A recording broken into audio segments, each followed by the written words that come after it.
That's a television there, huh? Well, this is a concept of a TV of the future. This combines two different technology. Flat screen technology, in terms of allowing us to make the unit very compact in its size, and also high definition TV in the sense of getting very well-defined pictures. The idea is that this would be a flush unit that would fit against the wall and was very maneuverable, but you can always position it away very discreetly when it's finished with. And it's linked directly into the raceway.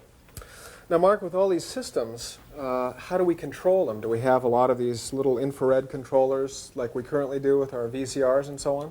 Well, we think systems are going to become very much more important in terms of the way you control the whole environment within the home.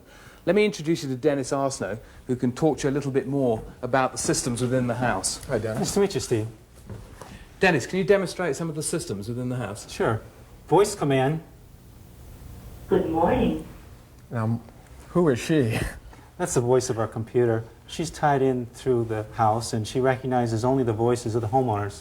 So only your voice? That's correct. Well, what else does she do? Let me show you. Evening party. The evening party lighting mode is now set. That's incredible. She's dimmed the lights. She's got music coming through these loudspeakers. And amazing. What else? Privacy mode. The blinds are now closed. That's amazing. She's closed these blinds here. Well, what else does she do? Security report. Security report.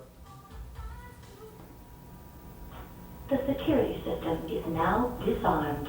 That's amazing. I hope she doesn't call the police on us, too. Call the police. The police have been called.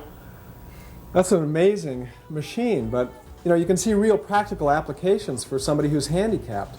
Absolutely. Well, does she cook as well? Not yet.